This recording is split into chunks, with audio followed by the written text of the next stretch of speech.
ego agahawe ariko ufite faiblesse mu mubiri kenshi umugoroba ushobora kumva umenga urakanye sina rezo kandi umengo ni ibintu bigushikira amen from it so Imana ishimira ngo there is a problem ari ingorane ufise itwaye mu y'amagara so naho tosaba akazi ntihageza kugukiza ako kazi gashobora kukuzanira umuriro mwinshi bitaca bikugora kuko n'ubundi urushe na gato uca wumva ukomenga uraremerewe cyane nivyo hepatite C ishobora kuzaniza consequence niba ndavuga okay urakoze cyane urumva ko jewe sinari bwasomeka ikawandisa ariko nabonye uko Imana imbwiye ngo umusabira akazi ahubwo musabira amagara meza mbere ko musabira akazi kuko ukoze ikintu kuhisha ucuba telema frère so ndakumvise ku kazi bizobona kumvitse bakwirukanye ariko hepatite C Jesse ndayise we petite C alors we petite C you go out bisigura ngo kuvuna munsi uzosubire ku mudokter yagupimye usanda yangiye nisubire kuri benaha izogenda isohoke irasohose mu izina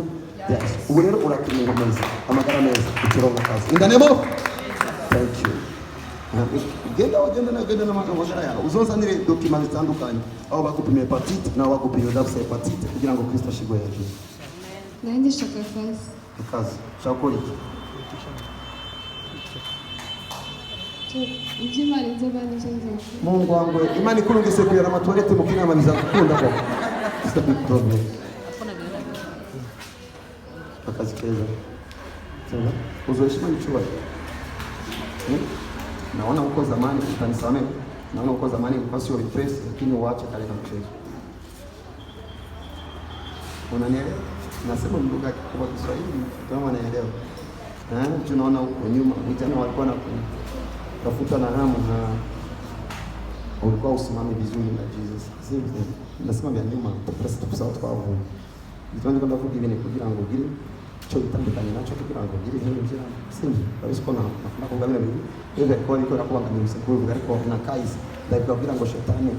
na ntagume agukwegera ayo simbi. Ko iyo hii nyuma ndabona uri mutse uko rakura utangura kwifuzwa n'abantu batandukanye. Wewe byari muhemu kuko n'abagabo bafise abagore bakuronda.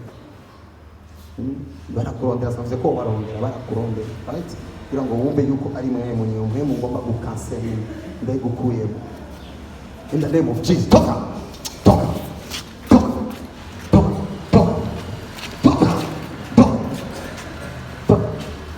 akaso au toka so mwana moto sho akuona mwaza wagao wose wanamurondea wale wose mengo niwe nimero kumbe waishaona mapepo yanamfuata na anajua amefikiriwa kumbe anafikirishwa but God is good you are free kazi nasenge kupenda na Burundi kugira ngo Imana